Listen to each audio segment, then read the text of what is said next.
देखो ये next numerical में क्या पूछ रहे हैं, क्या पूछा है यहाँ पे, when a pressure of 100 atmosphere is applied on a spherical ball, then its volume reduced to 0.01%. The bulk modulus of the material of the rubber in dyne per centimeter square is. So ऐसा question पूछा है हमें कि bulk modulus बताओ। हालांकि question बहुत simple है, कितना सिंपल है देखते हैं सॉल्व करके। कोई मुझे बल्क मॉडुलस का कोई फॉर्मूला बता सकता है? बल्क मॉडुलस के से डिफाइन करते हैं, बी से F डिफाइन into करते हैं। V. एफ इंटू वी मुझे प्रेशर के टर्म में बता सकते हो? In terms of pressure, delta P upon Pressure upon delta P upon delta V V divided upon by V. minus delta V.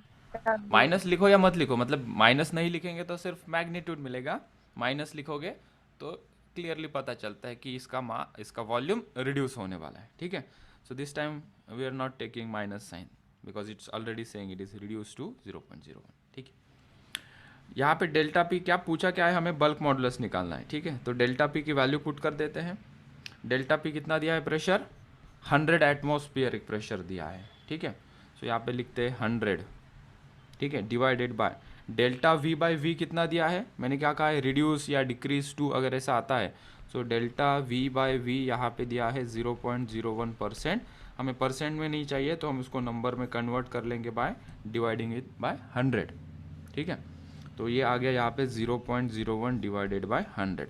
ऐसा मत समझना कि डेल्टा वी 0.01 है और वी 100 है।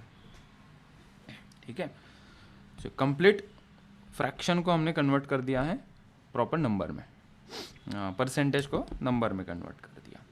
अच्छा, तो आंसर क्या आएगा, what will be the answer, कितना आंसर आएगा इसका, तो ये 100 ऊपर चला जाएगा तो 100 मतलब 10 टू द पावर 2, और ये 100 ऊपर जाएगा उसकी भी 10 to the power 2, 10 to the power 4 divided by 0.01। So into अगर हम 100 करें और डिवाइड भी 100 करें तो हमें 10 टू द पावर 6 ये आंसर मिलेगा, बराबर।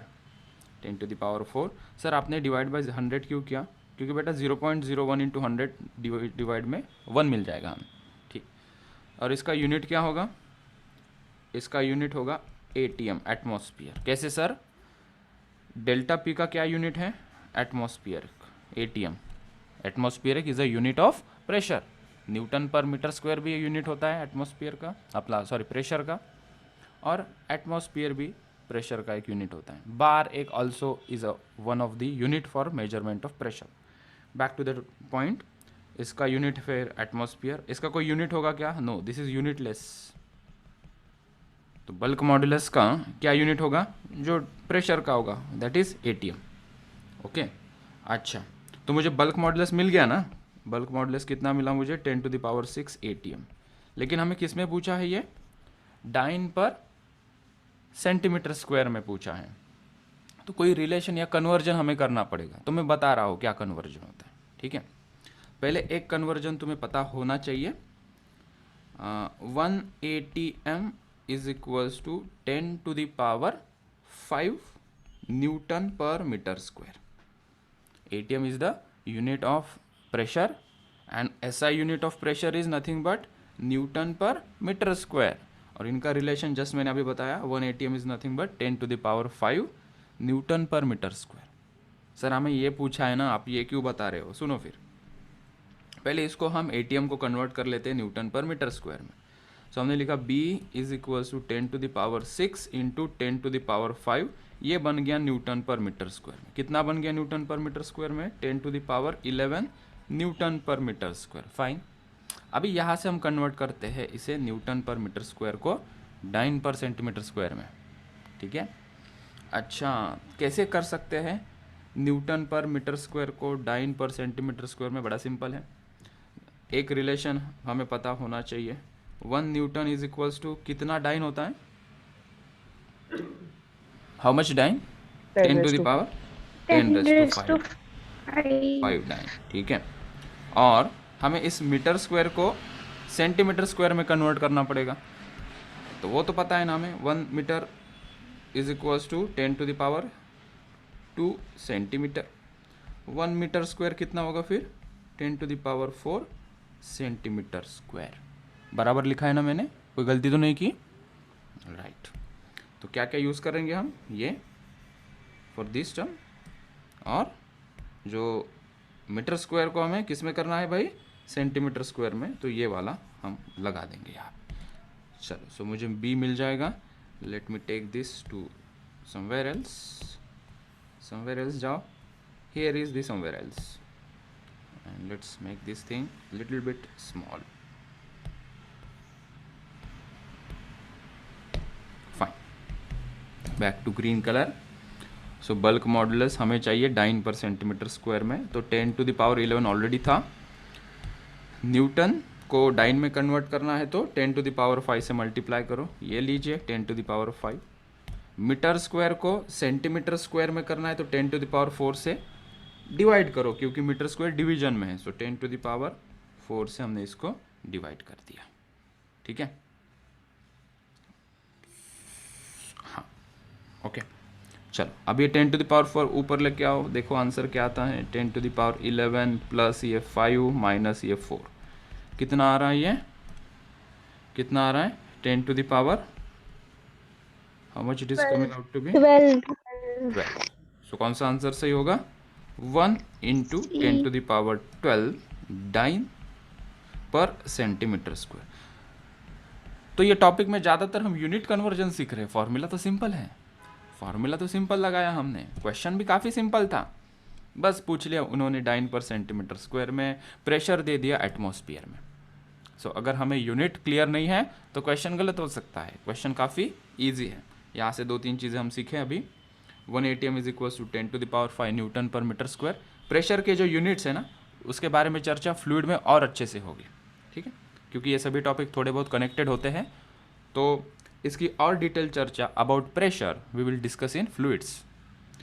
ये तो पता है हमें 1 newton is equal to 10⁵ dyne, और ये तो बचपन से ही पता है हमें, मीटर का सेंटीमीटर मिलीमीटर का क्या कन्वर्जन होता है। ठीक है, so keep this thing in mind. आगे चलते हैं। Modulus of rigidity of diamond is, modulus of rigidity of diamond is, rigidity मतलब क्या है, मॉड्यूलस ऑफ रिजिडिटी मतलब वो शेयर मॉड्यूलस की बात कर रहे हैं, share modulus. In other word modulus of rigidity का दूसरा नाम क्या है, शेयर मॉड्यूलस। सो कोई डायमंड हमारे पास है ये, ठीक, क्या इसको थोड़ा सा शेयर, इसको थोड़ा बेंड किया जा सकता है क्या, इजी है क्या डायमंड को? Diamond we call it as, it is a one of the hardest material present in mankind, found in nature, one of the hardest material है, तो उसका मॉड्यूलस ऑफ रिजिडिटी स्ट्रांग होगा ना, इसको तुम बेंड नहीं कर सकते, you cannot bend it, so it will be having option B is correct, greater than all the material. So diamond is called as one of the hardest material.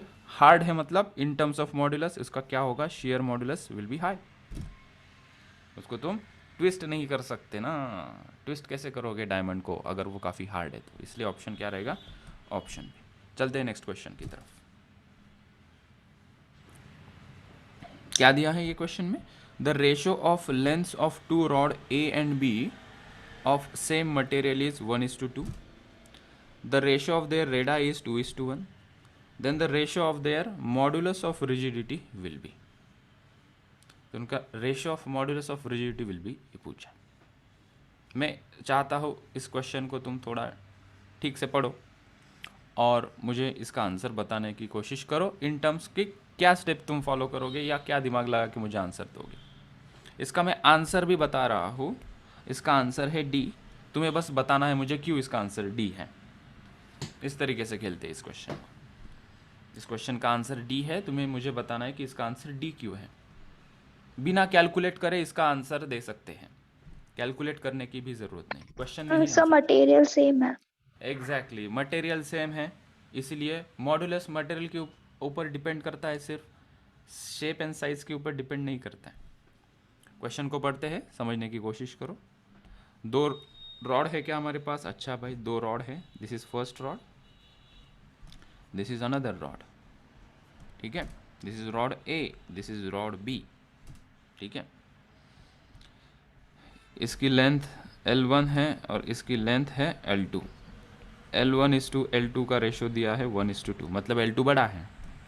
उसकी radius दी है, ये मोटा है, इसकी रेडियस बड़ी है। R1:R2 दिया है 2/1, 2:1। हमें पूछा है the ratio of modulus of rigidity of A and B। ये दोनों सेम मटेरियल के हैं, ये जो दोनों रॉड हैं वो सेम मटेरियल के बने हुए हैं।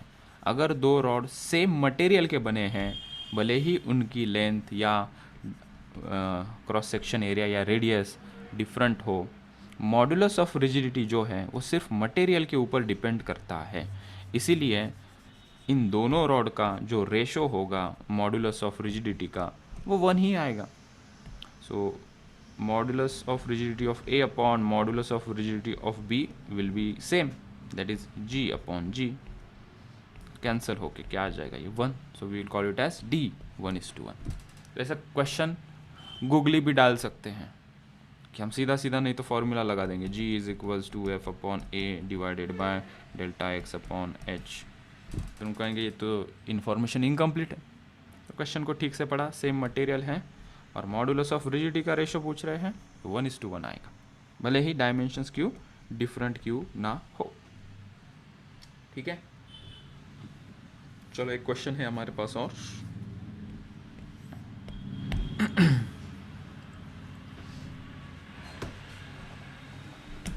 क्वेश्चन लिखो। क्वेश्चन ऐसा है, where should a mass m be kept so that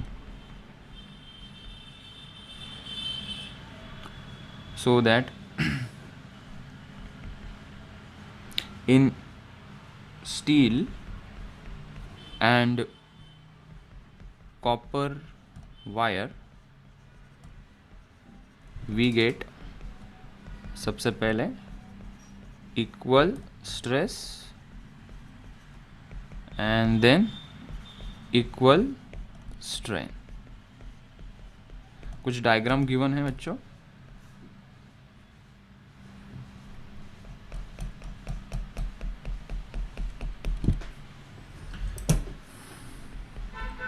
यहाँ पे दो रॉड है,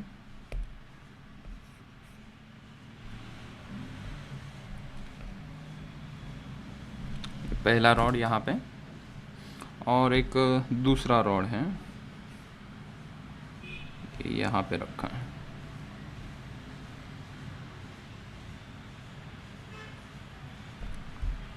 थोड़ा सा और मोटा बना देते हैं इसे, हाँ, और उसकी लेंथ इधर तक।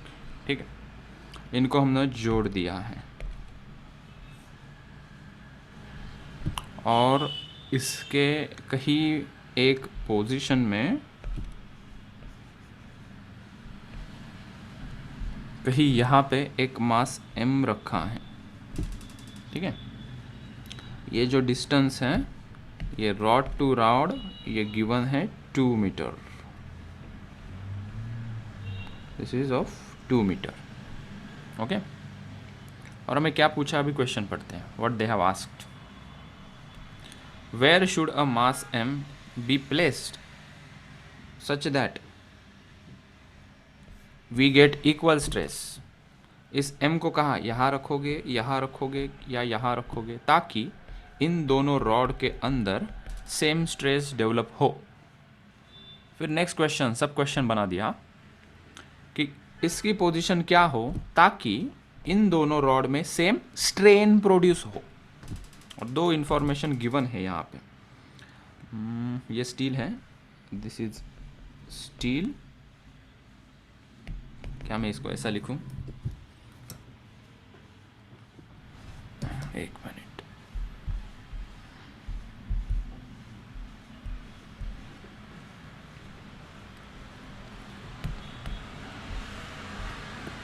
लैग क्यों कर रहा है, हाँ हो गया।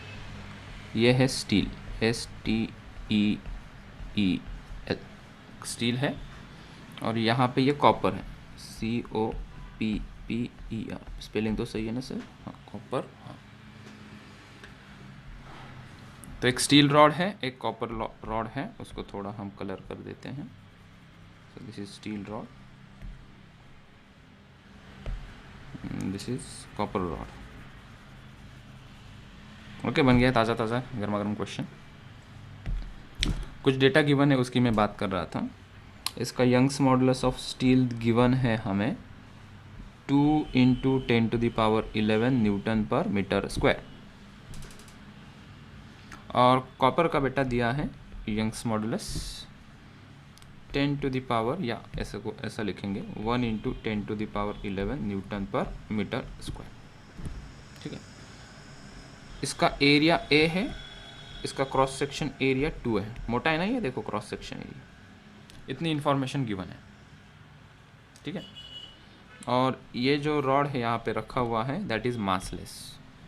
ये जो रखा हुआ है ये कैसा है, मासलेस है। जो प्लेटफॉर्म है जिसके ऊपर ये m मास रखा है, सो ये जो प्लेटफॉर्म कैसा है, massless. That's the information given in the question. ठीक है, तो हमें निकालना है कि जब इक्वल स्ट्रेस प्रोड्यूस हो इस दोनों स्टील या कॉपर रॉड के बीच में, तो ये कितने डिस्टेंस पे रखना चाहिए ये। ठीक है, तो लेट्स से हम अभी सॉल्व करते हैं इस क्वेश्चन को। तुम लोग देखोगे क्या तरीका होगा इस क्वेश्चन को सॉल्व करने का। तो यहाँ पे हम सबसे पहले कंसिडर करते हैं कि लेट्स से कि ये जो मास m है it is placed at a distance x from steel. हमने कंसिडर किया इस m मास को स्टील से x डिस्टेंस पे रखते हैं, और वो x डिस्टेंस हम बताते हैं। तो ये दूसरा डिस्टेंस क्या होगा दूसरे एंड से, तो वो होगा 2 - x। डिस्टेंसेस हमने पहले लिख लिए। अच्छा, दोनों में सेम स्ट्रेस हो, ये डिस्टेंस पे ये m मास हमें रखना है। तो वो कंडीशन पहले लिखते हैं, for equal stress. For equal stress क्या कंडीशन होगी, दोनों में स्ट्रेस इक्वल चाहिए। हम लिखेंगे stress in steel must be equals to stress in copper.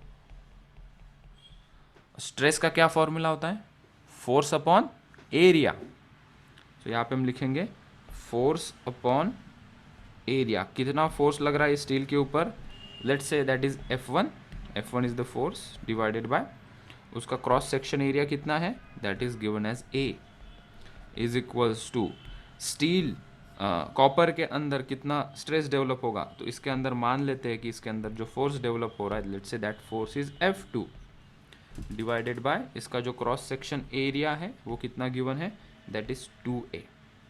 So for equal stress हमने कंडीशन लिख दी, नीचे हमने फॉर्मूला लिख दिया। तो यहाँ से हम कुछ इक्वेशन निकाल सकते हैं। A और A कट हो गया, सो ये हो जाएगा 2F1 is equals to F2। एक रिलेशन हमें मिला, अभी तक आंसर मिला नहीं है। या इसको हम लिख सकते हैं that is in terms of T tension create हो रहा है इसके ऊपर। तो इस F के जगह पे हम अगर T लेटर भी यूज़ करते हैं तो वो थोड़ा सा और कन्वीनियंट जाएगा हमें समझने में। हम ऐसा बोलते थे ना, वायर को नीचे कोई मास लगा दो तो वायर के अंदर टेंशन T आ जाता है, वैसे ही स्टील के अंदर भी टेंशन क्रिएट होगा ना अपवर्ड डायरेक्शन में। तो that tension T is nothing but the force F1। इसके अंदर जो टेंशन T क्रिएट हो रहा है that is nothing but the force F2। So instead of F1 and F2 अगर इसको हम T1 और T2 के टर्म में रिप्रेजेंट करें तो हमें थोड़ा बेटर लगेगा। F1 और F2 भी लिखो, कोई हर्ज नहीं। T1 और T2 के टर्म में लिखेंगे तो भी कोई प्रॉब्लम नहीं, because that is a tension create in steel and in copper. Step 2 की तरफ हम बढ़ते हैं बच्चों। अभी यहाँ पे हमें निकालना है कि इक्वल स्ट्रेस है तो इसका x डिस्टेंस हमें निकालना है। ये क्या निकाल के रखा sir, 2T1 is equal to T2, हमें x का आंसर चाहिए। अभी हम सेकेंड स्टेप में आते हैं, ये स्टेप नंबर 1 थी। सेकेंड स्टेप हमें थोड़ा रोटेशनल इक्विलिब्रियम का हेल्प लेना पड़ेगा, कनेक्टेड क्वेश्चन है ये। इक्विलिब्रियम तुम लोग समझते हो? हाँ सर समझते हैं हम इक्विलिब्रियम। अगर ये m मास हमने यहाँ पे रखा है, सुन लो पहले पूरा सुन लो, ये m मास हमने यहाँ पे रखा है। बिकॉज ऑफ दिस m मास इन दोनों के बीच में इक्वल स्ट्रेस आना चाहिए, वो तो बात सही है। और m के कारण ये घूमना नहीं चाहिए। इस m मास को हमने रखा, ऐसा नहीं होना चाहिए कि कोई टॉर्क प्रोड्यूस हो रहा है और ये स्टील रॉड नीचे आ रहा है और ये ऊपर जा रहा है, ऐसा भी नहीं होना चाहिए ना, कि स्टील रॉड का इलोंगेशन ज़्यादा हो गया, कॉपर का कम है, तो ये ऐसा हो जाएगा, ऐसा टेढ़ा हो जाएगा ये, और ये m मास यहाँ पे ऐसा आ जाए। ऐसी कंडीशन तो नहीं चाहते हम, इक्वल स्ट्रेस आना चाहिए। तो हम इसको एक ढंग से इसे सॉल्व करने की कोशिश करेंगे। यहाँ पे हम कहेंगे कि ये अगर रोटेट नहीं होना चाहिए, ये जो हॉरिजॉन्टल प्लेटफॉर्म जो रखा है वो अगर घूमना नहीं चाहिए, इसका हम टेक्निकल भाषा में क्या बोल सकते हैं कि इन पूरे सिस्टम के ऊपर, ये पूरी सिस्टम मतलब कौन, स्टील, मास और कॉपर, इनको मिला के पूरे सिस्टम को हम कहेंगे कि नेट टॉर्क इस सिस्टम के ऊपर इक्वल टू 0 होना चाहिए। सो इसको हम इक्विलिब्रियम कंडीशन कहते थे, अगर तुम्हें याद हो वो चीज़। थोड़ा कलर चेंज कर देता हूँ। For rotational equilibrium, for rotational equilibrium, और rotational equilibrium net torque must be equal to 0। सुनो, एक कॉन्सेप्ट बता रहा हूँ यहाँ पे, बहुत इंपॉर्टेंट क्वेश्चन है। Net torque on this system must be 0। तो हम नेट टॉर्क नहीं बोलते, हम क्या कहते हैं, net torque about a fix point. जैसे दरवाज़ा खुलता है ना, तो दरवाज़ा कहाँ से खुलता है, जहाँ से वो पॉइंट हिंज है।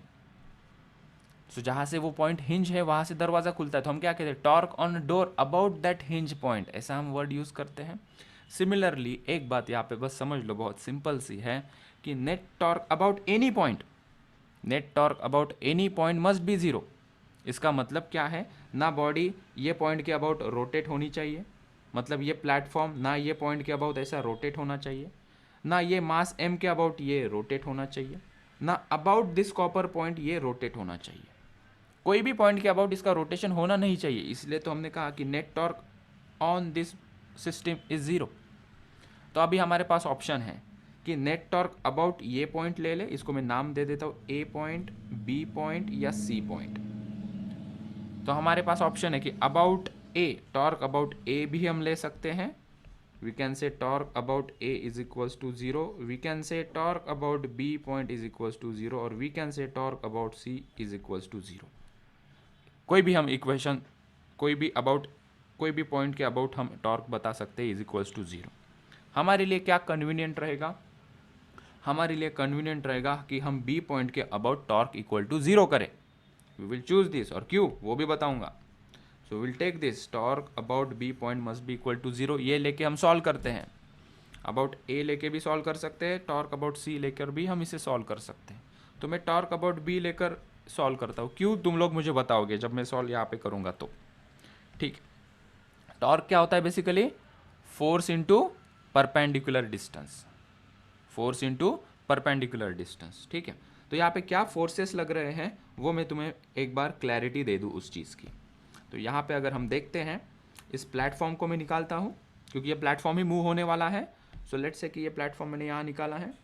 ठीक है, ये जो b है, b पॉइंट पे क्या है, मास m रखा है, तो b पॉइंट पे फोर्स कितना है, mg, कितना, नीचे डाउनवर्ड पे mg, पॉइंट b पे कौन सा फोर्स लग रहा है, mg। पॉइंट a पे कौन सा फोर्स लग रहा है बेटा, अभी थोड़ा आइडिया आई गई होगी। पॉइंट a पे कौन सा फोर्स लग रहा है, tension in the steel rod. कहाँ लग रहा है वो, ऊपर की दिशा में। So tension is acting in the upward direction, T1, जो हमने यहाँ पे T1 लिया है ना, that is the tension created in steel. कहाँ लगेगा, upward, opposite to the body. Copper के ऊपर कहाँ लगेगा टेंशन, वो भी ऊपर लगेगा, और कितना लगेगा, T2। सब जब हम टॉर्क अबाउट b लेंगे, टॉर्क अबाउट जब हम b लेंगे तो इक्वेशन कैसे लिखोगे, फोर्स इंटू परपेंडिकुलर डिस्टेंस। सो b से ही डिस्टेंस कितना होगा, 0। सो हम लिखेंगे यहाँ पे mg इंटू 0 प्लस T1 के कारण b के अबाउट कितना टॉर्क प्रोड्यूस होगा, तो हम लिखेंगे T1 इंटू ये डिस्टेंस कितना है बेटा, x। तो हम यहाँ पे लिखते हैं T1 इंटू x। अगर T1 रॉड और T1 फोर्स इस रॉड को रोटेट करेगा तो कौन से डायरेक्शन में रोटेट करेगा, तो मैंने देखा ये मेरा पॉइंट यहाँ पे है और ये T1 ऊपर लग रहा है, तो राइट में थोड़ा घुमा के लेके जाओ। So it will try to move the platform in which direction, clockwise. So let's say कि ये डायरेक्शन क्लॉकवाइज हम पॉजिटिव मानते हैं। अभी चलते हैं हम T2 की तरफ। सो बिकॉज ऑफ T2 कितना टॉर्क प्रोड्यूस होगा अबाउट B, तो हमने कहा T2 इंटू ये डिस्टेंस, कितना है ये डिस्टेंस 2 माइनस एक्स, और ये T2 फोर्स इस प्लेटफॉर्म को अबाउट B कौन से डायरेक्शन में रोटेट करने की कोशिश करेगा। सो हमने देखा कि T2 ऊपर है, हमारा पॉइंट B यहाँ पे है, ये एरो थोड़ा उसकी तरफ ऐसा लेके आओ तो तुम्हें कौन सा डायरेक्शन दिख रहा है, ये दिख रहा है एंटी क्लॉकवाइज। सो हमने क्लॉकवाइज के लिए कन्वेंशन पॉजिटिव फॉलो किया, तो एंटी क्लॉकवाइज के लिए बाय डिफॉल्ट क्या होगा माइनस, फिर इसको लिखेंगे माइनस, फोर्स कितना है T2 इंटू डिस्टेंस कितना है जिस पॉइंट के अबाउट ये रोटेट हो रहा है 2 माइनस एक्स, यहाँ पे तुम देख सकते हो।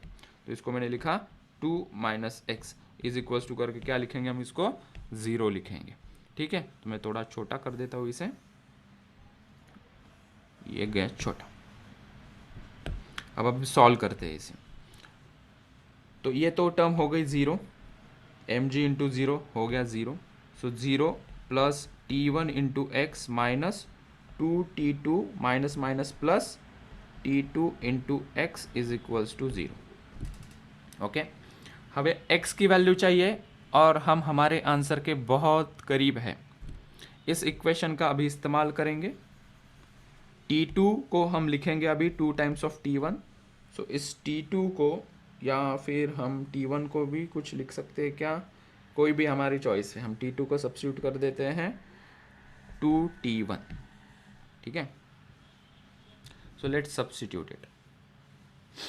सो यहाँ पे 0 plus T1 into x minus 2 into T2 को कितना लिखेंगे 2 times of T1 plus 2 times of T1 into x is equals to 0। So ये क्या हो जाएगा T1 x minus 4T1 plus 2T1 x is equals to 0। यहाँ से T1 कॉमन आ जाएगा और वो कट हो जाएगा, कॉमन आके राइट में 0 है तो divide by 0 upon T1 will be 0। तो क्या बचा बेटा, तो यहाँ पे मुझे मिला x minus 4 plus 2x is equals to 0। 2x plus x 3x minus 4 is equals to 0। 3x is equals to 4x is equals to 4/3। 4/3 कितना आता है, which is equals to 1.33 metre. तो कितना डिस्टेंस पे m मास रखेंगे फ्रॉम स्टील, 1.33 मीटर। कोई पूछ लेगा कॉपर से कितना दूरी पे रखोगे, तो 2 माइनस 1.33 कर देना, उतना डिस्टेंस पे m मास को रखोगे, तब जाके स्टील और कॉपर दोनों रॉड में same amount of stress develop होगा। अब इस क्वेश्चन को देख लो और मुझे बताओ कि टॉर्क अबाउट ए लेने से क्या प्रॉब्लम आ सकता था। टॉर्क अबाउट ए लेने से या टॉर्क अबाउट सी लेने से क्या प्रॉब्लम आ सकता था।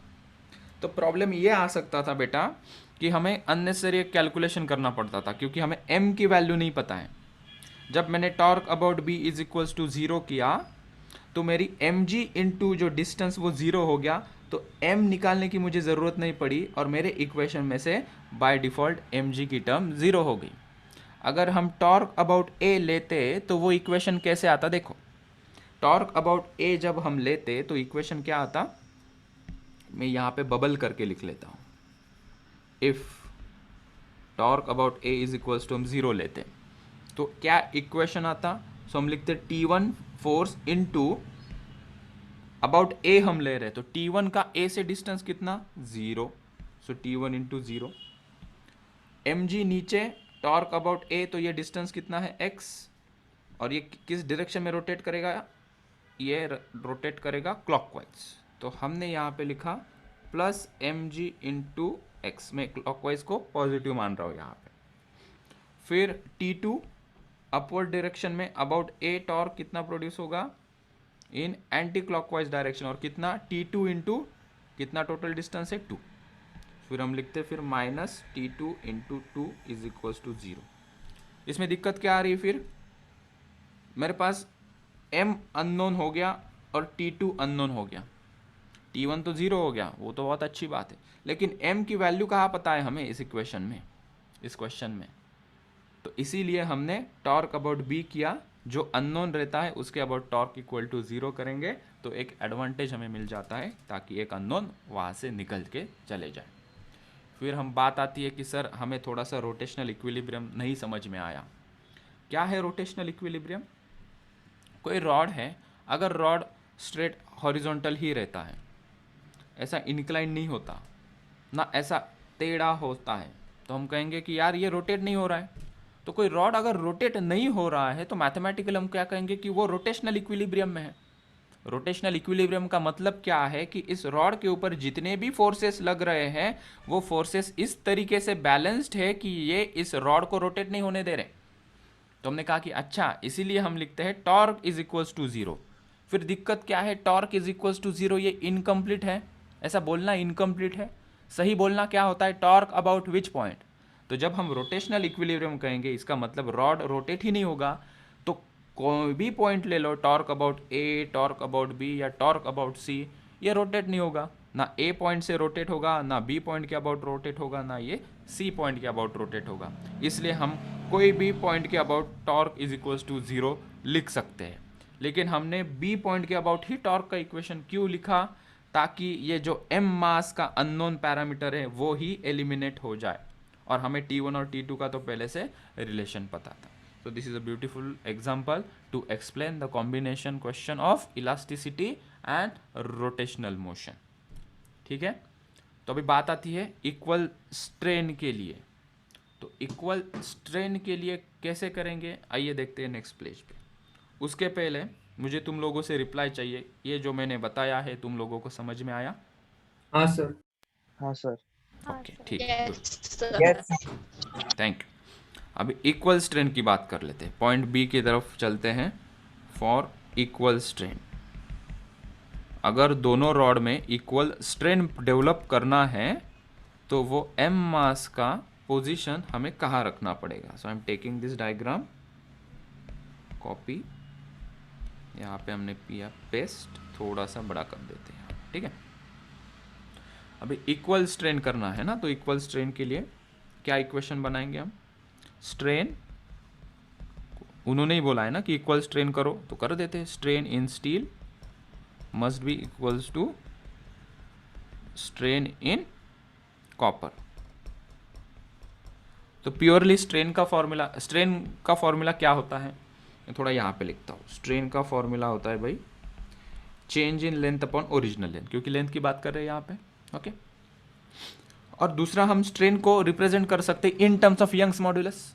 मास्टर फॉर्मूला हमारे पास है, क्या मास्टर फॉर्मूला है, Young's modulus is equals to longitudinal stress divided by longitudinal strain, correct. हम ये टर्म में लिखते हैं इसे, हम ये नहीं यूज़ करेंगे। तुम पूछोगे सर ये स्ट्रेन का ऊपर वाला फॉर्मूला क्यों नहीं यूज़ करोगे, क्योंकि हमें लेंथ की ना कोई इन्फॉर्मेशन गिवन है, ना क्रॉस सेक्शन एरिया के बारे में ज़्यादा इन्फॉर्मेशन गिवन है, ठीक है, कि कितना चेंज हो रहा है, सिर्फ दिया है ये ए है और ये 2 है, ठीक है। अच्छा, तो फिर यंग्स मॉडुलस के टर्म में सर आप कैसे लिख सकते हो, फिर मैंने लिखा कि ये जो लॉन्जिट्यूडिनल स्ट्रेन है इज इक्वल्स टू क्या होगा, ये longitudinal stress divided by Young's modulus Y. ये टर्म में हम इसको अभी रिप्रेजेंट करें। सो हम स्ट्रेन को क्या लिख सकते हैं, स्ट्रेस अपॉन यंग्स मॉडुलस। ये वर्ड बार बार लिखना हेक्टिक जाएगा ना, तो सिर्फ हम स्ट्रेस बाय वाई ही लिखता हूँ मैं। So we will write, strain को लिखेंगे stress divided by Young's modulus in steel will be equals to stress divided by Young's modulus in copper, ठीक है।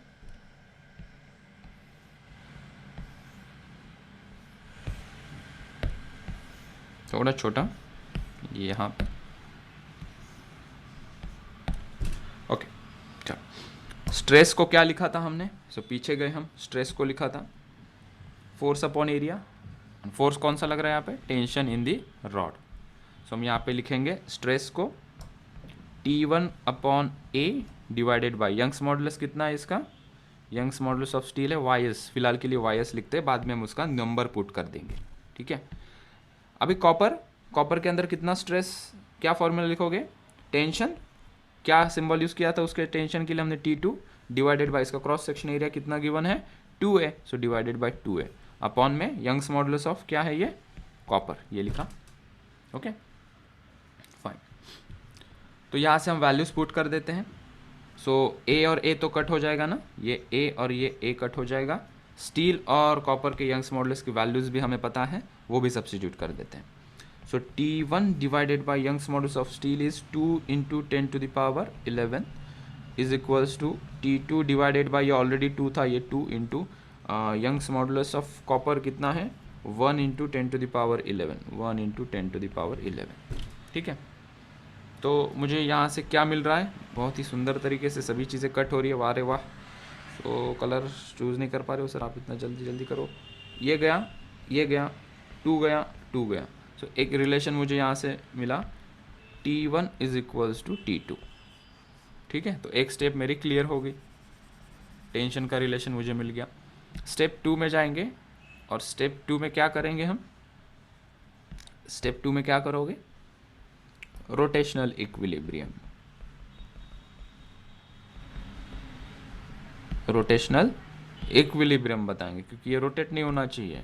रोटेशनल इक्विलिब्रियम, सर ये बीच में रोटेशनल इक्विलिब्रियम कहाँ से आ गया, क्योंकि बेटा हमें ये डिस्टेंस पूछ लिया ना, तो डिस्टेंस निकालने का यही तरीका होगा।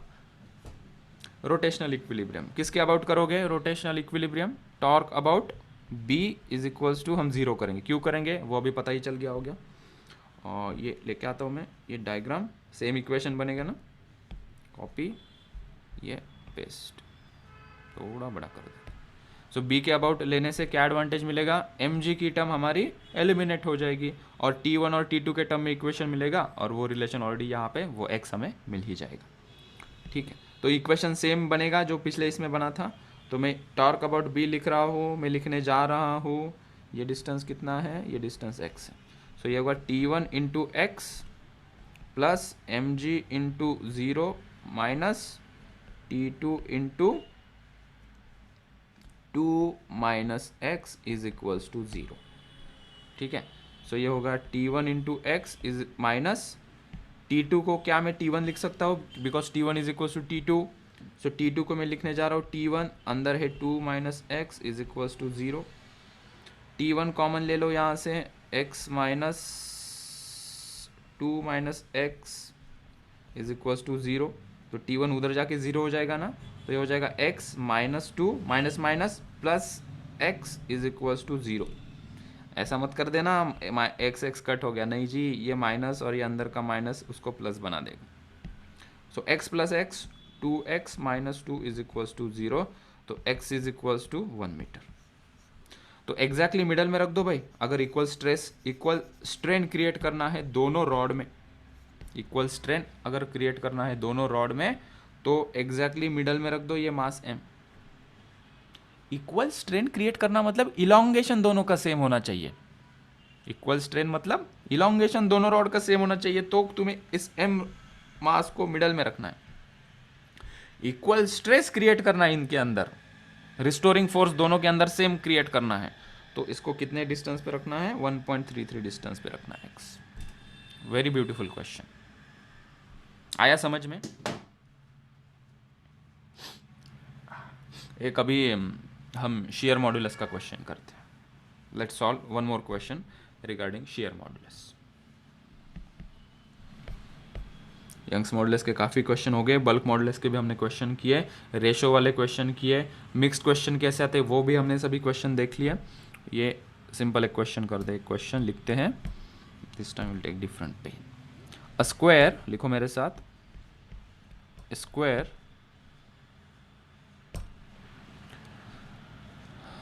a square slab of side 50 centimeter and thickness 10 centimeter is subjected to shearing force of magnitude 9 into 10 to the power 4 Newton, full stop. How much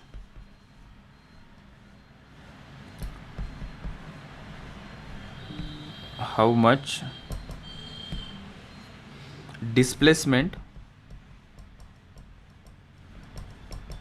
of top edge will occur if shear modulus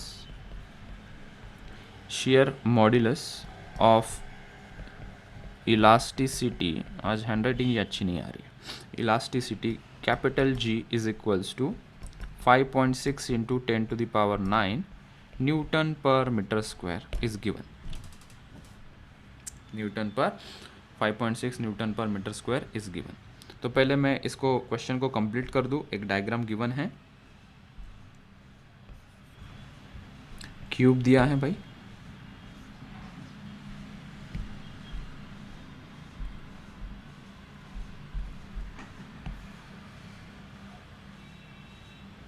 रख दे एकदम बढ़िया सा. हाँ, और अभी इसको फिर connect कर देते हैं.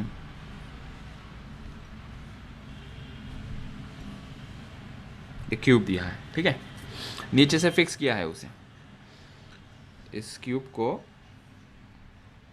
नीचे से फिक्स किया है, पकड़ के रखा है, ठीक है, और इसके ऊपर हम एक साइड से फोर्स लगा रहे हैं. Let's say we are applying a force on this cube which is fixed at the bottom, और इसके ऊपर हम फोर्स लगा रहे हैं यहाँ से भाई. कितना 9 into 10 to the power 4 Newton, इतना हम यहाँ से फोर्स लगा रहे हैं, ठीक है. और इसकी जो एक साइड दी है वो है 50 centimetre. So this side is given as 50 centimetre. ये वाली दिस इज गिवन एज 50. मैं ये साइड से दिखा देता हूँ उसे. यहाँ पे ऐसा आगे करके this side is given as 50 centimetre. बेटा देखो, जब हम इतना फोर्स लगाएंगे इसके ऊपर, ये डिस्प्लेस हो रहा है, डिस्टॉर्ट हो रहा है ना, थोड़ा टेढ़ा हो जाएगा ना. ये एज थोड़ी इधर आ जाएगी, ये साइड थोड़ी इधर आ जाएगी, ये ऐसा हो जाएगा थोड़ा सा. आई होप मैं थोड़ा क्लियरली दिखा पा रहा हूँ इसे.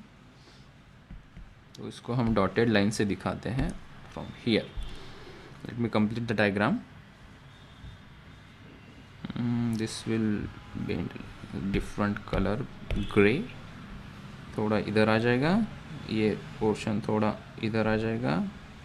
This will look like this,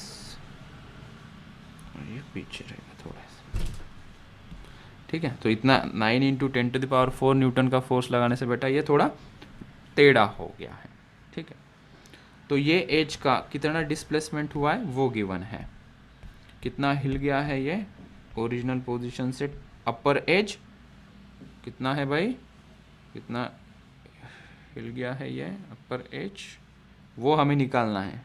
वही तो निकालना है हमें, वही तो हमें कैलकुलेट करना है. और ये जो 10 सेंटीमीटर दिया है वो क्या है फिर सर, वो 10 सेंटीमीटर उसकी थिकनेस है. मतलब ये डिस्टेंस जो है, this distance is 10 centimetre. So this distance is 10 centimetre and this length is 50 centimetre. हो गया क्वेश्चन कंप्लीट. अभी देखते हैं इसको कैसे सॉल्व किया जाएगा. तो ये जो फोर्स लग रहा है उसके कारण क्या हो रहा है, बॉडी का शेयर हो रहा है. शेयर मॉड्यूलस भी गिवन है. तो हमारे पास जैसे यंग्स मॉड्यूलस का फॉर्मूला था ना, longitudinal stress divided by longitudinal strain, वैसे ही हमें शेयर मॉड्यूलस का फॉर्मूला पता होना चाहिए. तो एक एक करके फॉर्मूला लिखते हैं ताकि एक रिवाइज हो जाए. शेयर मॉड्यूलस का फॉर्मूला क्या होगा, shear stress divided bye shear strain, बराबर भाई. ओके, शेयर स्ट्रेस का क्या फॉर्मूला होता है, force upon area. Okay. So shear stress का फॉर्मूला हो गया force upon area. Fine. Shear strain का formula delta x by l. Delta x upon l, ठीक है. और शेयर स्ट्रेन को हम थीटा से भी दिखाते हैं, ठीक है. वो ज़रूरत नहीं समझो इस क्वेश्चन में, लेकिन एंगल के टर्म में भी हम दिखा सकते हैं उसका, अगर इंक्लिनेशन थोड़ा छोटा हो, बराबर है, ठीक है. तो बस अभी सब्स्टिट्यूट कर देंगे values. Shear stress F upon A and shear strain delta x by x यहाँ पे हम सब्सटीट्यूट कर देते हैं, मैं वहाँ पे मार्क कर देता हूँ, will substitute this here, substitute this here, तो finally what I will get, तो therefore G is equals to F upon A divided by delta x upon L। क्या कैलकुलेट करना है हमें, डेल्टा एक्स। पहले वैल्यूज हम डाल देते हैं यहाँ पे। G की वैल्यू हमें गिवन है 5.6 इंटू 10⁻⁹, और इसको थोड़ा सिंप्लीफाई करेंगे तो ये F, L ऊपर जाएगा, ये डेल्टा एक्स और A नीचे आएगा, ऊपर, ठीक। G की वैल्यू लिख दी इतनी, इज इक्वल्स टू कितना फोर्स लगा रहे हैं हम, 9 इंटू 10⁻⁴ इंटू L कितनी है, that L is 50 centimetre. So 50 centimetre को मीटर में करोगे या नहीं करोगे, करेंगे ना, 50 into 10⁻⁻² divided by delta x, वो तो फाइंड आउट करना है हमें, this is our delta x, into area कितना है भाई, एरिया कितना होगा, तो ये क्रॉस सेक्शन एरिया कितना होगा वो हमें फाइंड आउट करना है, कितना होगा ये 50 इंटू 10, ये दिया है ना कंप्लीट इसका। सो हम कहेंगे 50 सेंटीमीटर इंटू 10 सेंटीमीटर, तो दोनों का सेंटीमीटर मीटर में कन्वर्ट करने के लिए 10⁻⁻⁴, ठीक है। और ये सॉल्व करके फिर डेल्टा एक्स तुम्हारा आसानी से आ जाएगा, that you will write it here by solving this, ठीक है। तो डेल्टा एक्स सॉल्व करके मुझे बताना कितना आता है, ठीक है, इट्स वेरी सिंपल ना, ओके। तो इस तरीके से हमने bulk modulus, shear modulus, Young's modulus, इनके questions, different questions, difficult, easy, moderate, theoretical और यूनिट वाइज सभी तरीके से क्वेश्चन हमने सॉल्व कर लिए हैं। कल के लेक्चर में हम elongation due to self weight देखेंगे। एक्चुअली हमें यही लेक्चर में देखना था, बट हमने और न्यूमेरिकल सॉल्व करना पसंद किया, तो कल हम इसे सेल्फ वेट के कारण जो कुछ इलोंगेशन होता है बॉडी के अंदर, उसके कुछ न्यूमेरिकल होते हैं, वो सॉल्व करेंगे, ठीक है। और इसके आगे फिर ये टॉपिक रिलेटिवली और भी सस्ता, मतलब आसान होता चला जाएगा और ख़त्म भी जल्दी हो जाएगा, ठीक है। तो आज के लेक्चर में इतना ही, थैंक